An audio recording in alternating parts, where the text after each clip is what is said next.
Bom, hoje a gente vai falar de estabilidade, tá? Estabilidade, aí após estabilidade a gente já pode, né, começar a brincar de projetar controle. Então é o último grande assunto antes de projeto de controle mesmo, tá?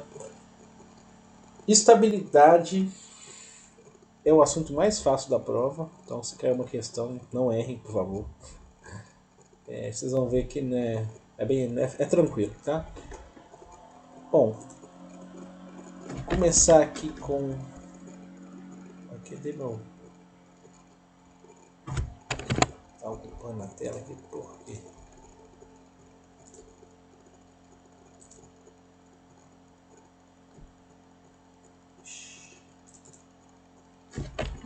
Não vou conseguir riscar.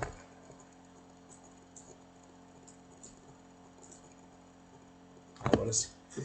Bom, a gente tem dois exemplos aí, do carro vermelho à esquerda e do carro à direita. Aí de repente acontece esse sistema, o carro da esquerda está vindo, né? Vem um obstáculo, ele oscila, mas se mantém em controle.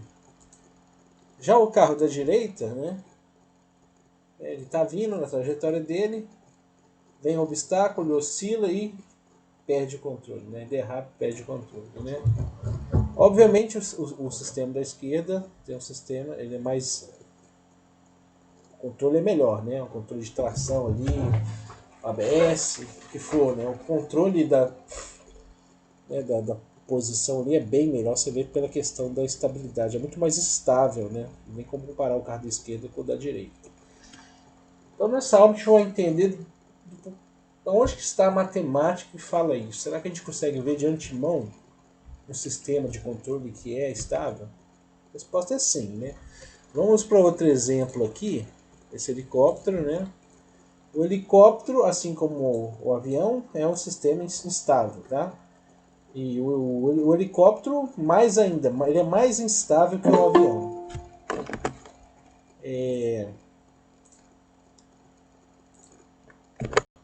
Então ele tem uma dinâmica, né?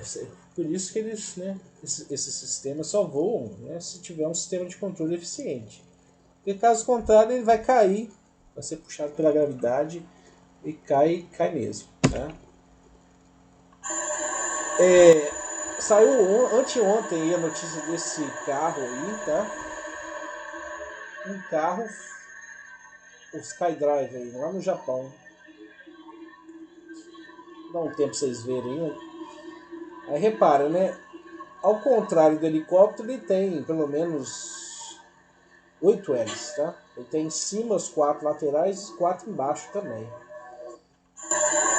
Você vê, demorou para sair um carro desse, né? Vocês já viram o desenho do Jackson, né?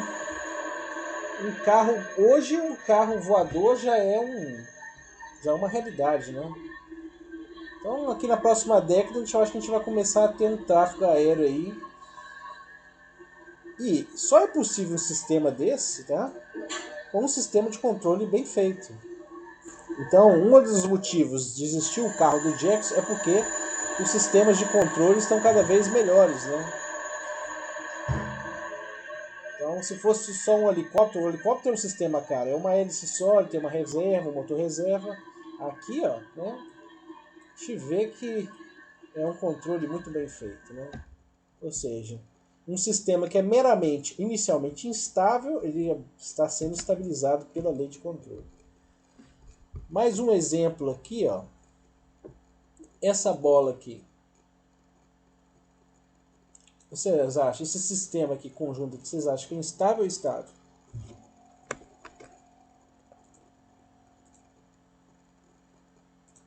Pode responder aí quem. Se ela está parada, é estável. A gente diz que esse sistema ele é marginalmente instável, ou marginalmente estável. Você está na iminência de se desestabilizar. Ou seja, isso, né, essa situação não é confiável. Não é uma boa situação. Tá? Não é uma boa situação. Ele é marginalmente estável. Aí aqui sim, né? aqui sim a gente pode ver que o sistema é bem estável, né? Essa bola vai correr para onde? Ela pode até vir para a esquerda e para a direita, mas vai ficar confinada nesse vale aqui. É um sistema estável. Aqui um pouquinho para a direita, né? Para cá também é instável, ou seja, vai cair. E aqui na iminência a gente diz que é marginalmente estável. Tá? E aqui digamos, no centro, que a gente fala, no ponto de equilíbrio, ele é estável, esse sistema. Outro exemplo, né? Esse exemplo é verdadeiro, tá? E acontece muito quando uma ponte é mal projetada. Ó. Esqueci o nome dessa cidade aqui, mas a ponte, olha o que aconteceu. A estrutura dela. Oscilou, teve uma ressonância e ela quebrou. Tá? Ou seja, o sistema, quando ele foi construído, era estável. Mas depois de passar de um tempo, né, a partir de um vento que aconteceu ali, entrou em ressonância e ficou claramente instável e se deteriorou essa ponte. Tá? É um fenômeno que realmente acontece. Isso aqui não é filme, realmente aconteceu. E não mais de uma vez, inclusive. Né? Voltamos aqui para o nosso diagramas, né, de bloco. Qual que é a ideia, né, da estabilidade? Né? A minha planta ela pode ser instável, tá?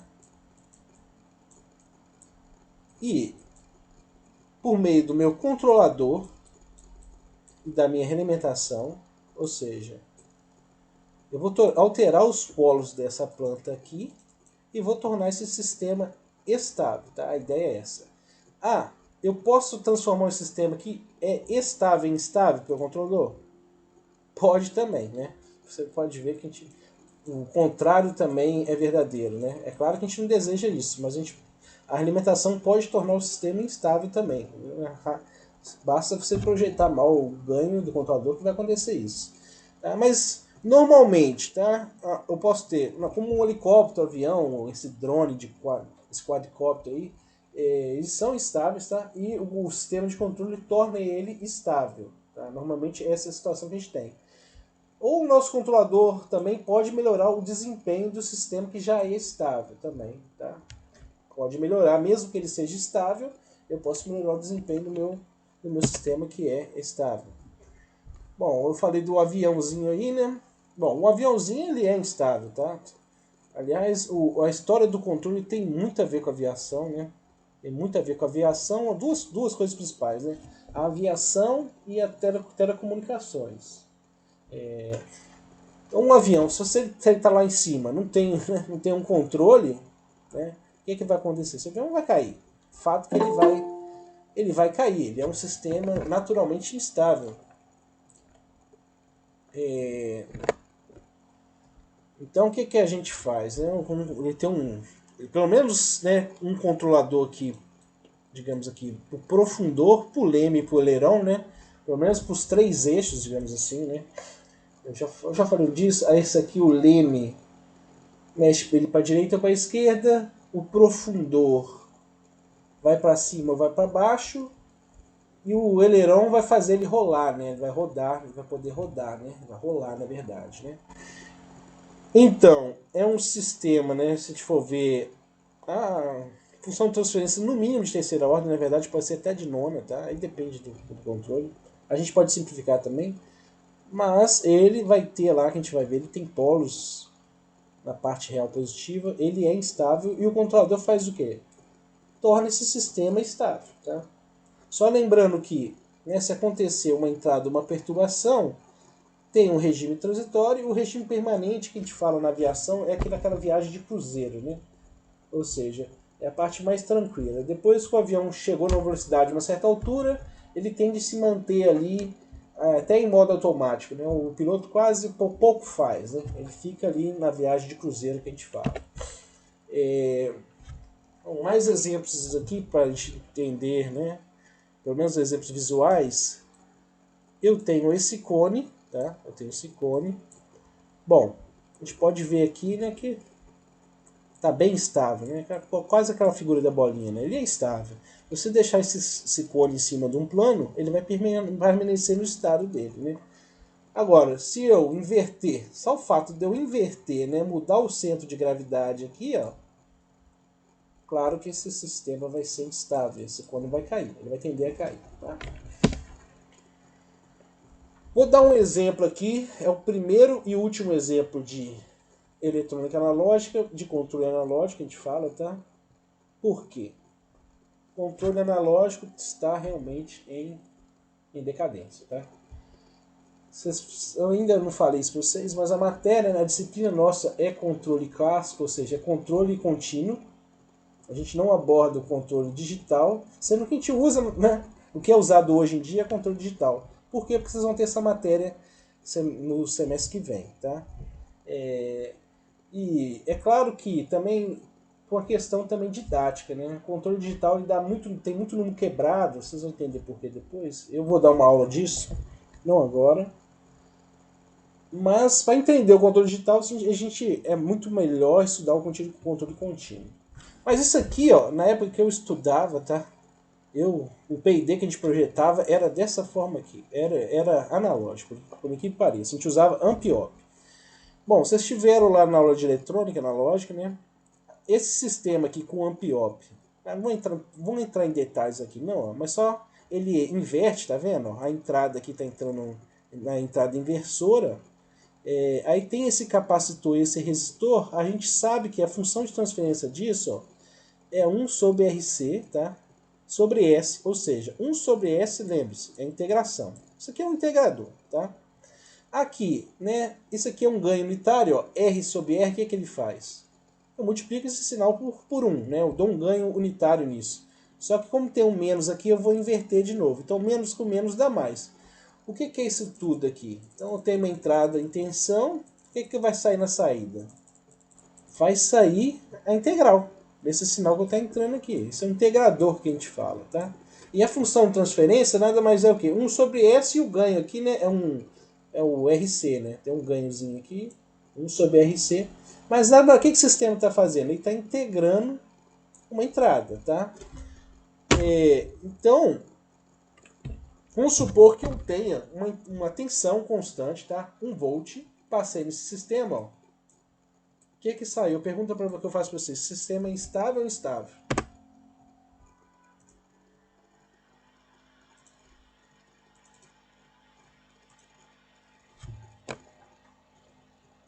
Vou repetir aqui. Instável. Desculpa, repetir de novo? Instável. Depois a gente vai ver que ele é marginalmente estável, mas uma coisa que ele não é estável, tá? Então se a gente vê aqui, ó, entrou algo que tem, né, uma entrada limitada e a saída aqui não foi limitada. Foi uma rampa aqui, né? A rampa ela vai crescendo, ou seja, eu vou integrando isso aqui, né? A integral de uma reta é uma rampa. Então esse sistema não é estável, isso com certeza não é estável, tá? Aí agora o que eu estou fazendo? O que eu tinha antes, tá? Eu tinha isso aqui, malha, como se fosse uma malha aberta, né? Agora eu vou fechar a malha, tá? Ok? O mesmo sistema que eu tinha antes, ó. O sistema que eu tinha antes está aqui. Só que aqui, ó, um ganha mais apenas, tá? Ó, ganho unitário, ó. Tá? Um ganha aqui a mais. E aqui vai fazer o que, né? Eu tenho a alimentação. Como que a entrada é inversora, eu vou subtrair desse valor aqui. Só que eu tenho a alimentação. O que vocês acham que vai sair aqui?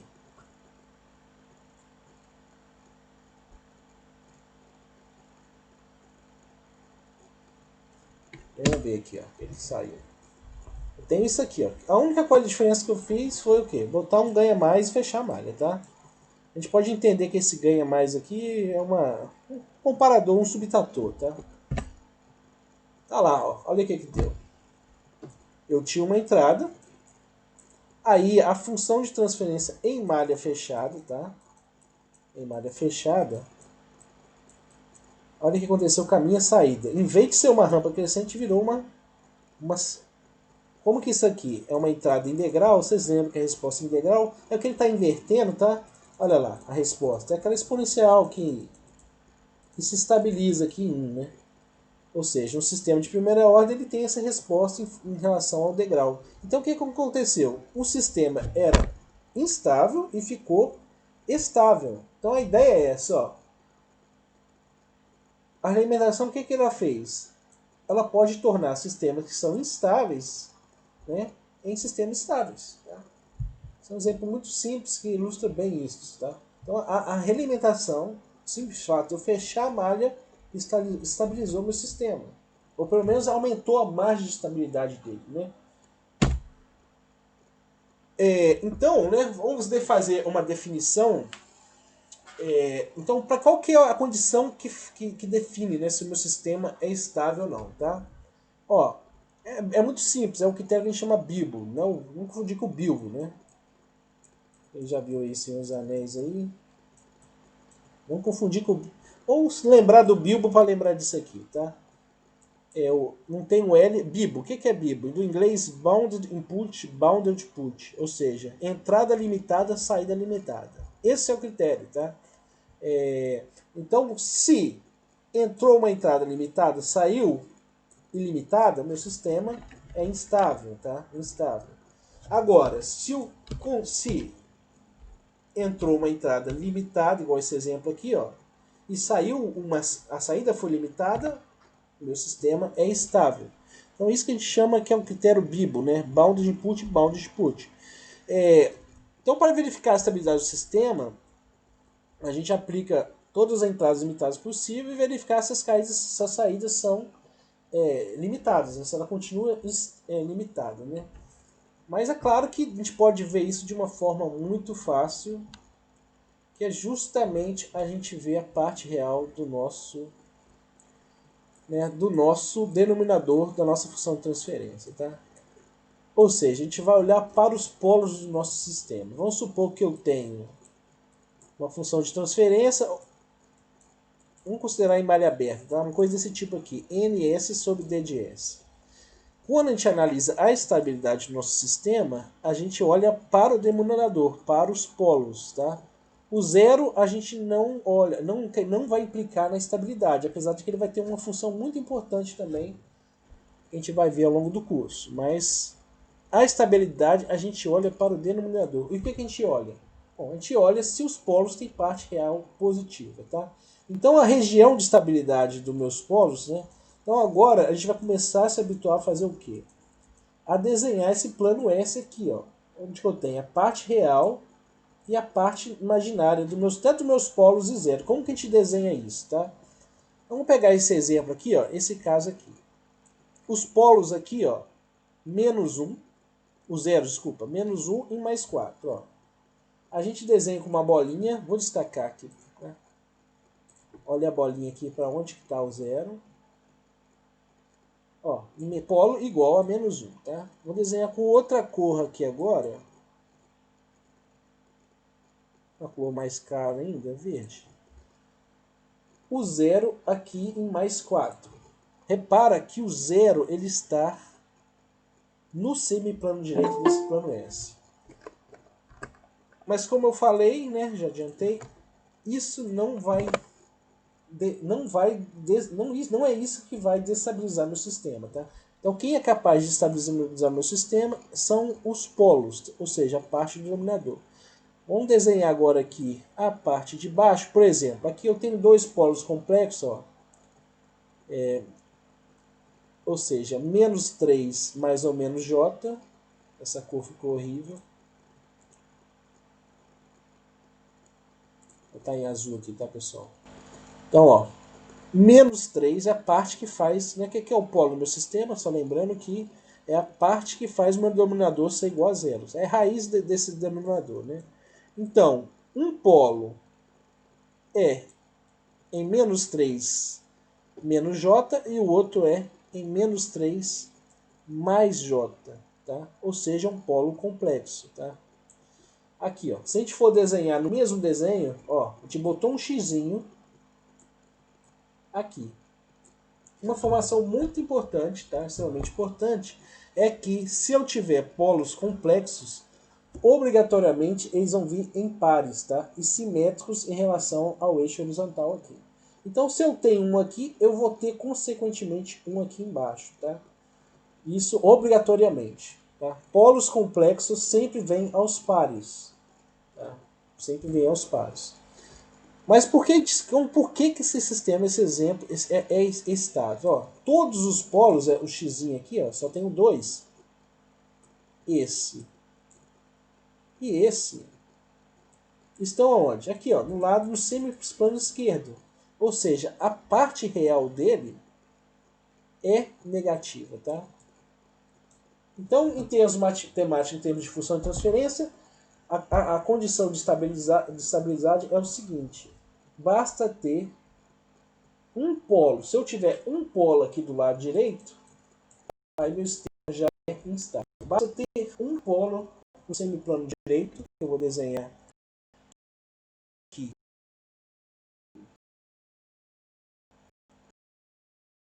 Em roxo aqui, tá, pessoal? Ó, em roxo aqui, ó.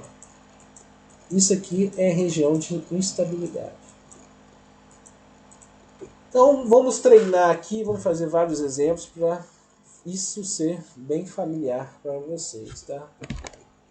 Mas primeiro, vamos para mais uma motivação. Depois eu paro aqui, vamos para o Jamboard aqui rapidinho.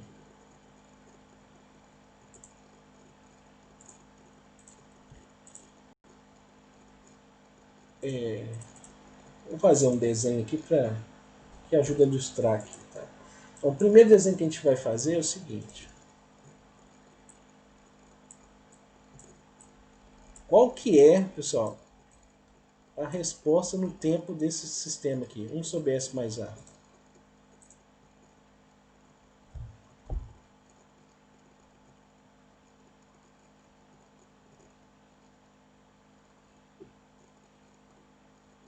Você fala a função? Isso aqui é na frequência, no tempo. Qual que é isso aqui? É aquela exponencial? Exponencial elevado a menos AT. Isso aí. Então repara, né? A resposta ao impulso disso, né, só vai ser, né, no tempo. E aqui é a minha saída em função do tempo. Vocês lembram, né? Isso aqui, ó, vai tender a zero se o quê?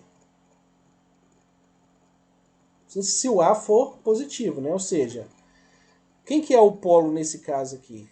Não é menos A? Então é o seguinte,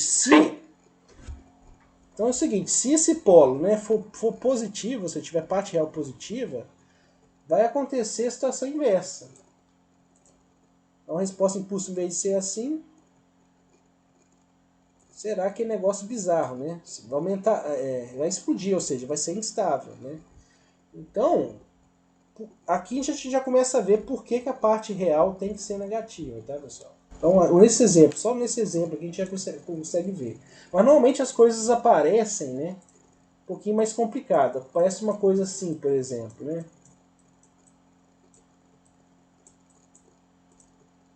Como eu falei, os sistemas, né, vão ser de segunda ordem para cima, né? Então, nesse exemplo aqui, por exemplo, eu tenho um polo em menos 2, menos 1 e menos 3, tá? Pergunta fácil para vocês, isso aqui é instável ou estável? Isso aqui é vezes, tá? É estável ou instável? Instável. Por quê? Que o polo ali da 1 sobre S menos 3, ele é positivo. É isso aí, tá? Parte real. É isso aí. Então, se eu desenhar aqui, né? Vocês lembram que eu posso decompor isso em frações parciais? Aí vira a soma de três coisas mais ou menos desse tipo aqui, ó. Eu posso dividir isso, né? Vamos considerar a constante aqui, né? Pode ter uma constante. Mas eu posso transformar esse produto numa soma, né? Aí transformei o produto numa soma e vai mudar as constantes. Aí é o seguinte, eu vou ter essa contribuição aqui, uma exponencial, mais essa aqui que eu sei que é estável. Agora repara que eu vou até desenhar em vermelho. Desse termo aqui, o que vai acontecer? Eu vou ter uma coisa desse tipo aqui, ó. Né? Que vai explodir para o infinito. Vocês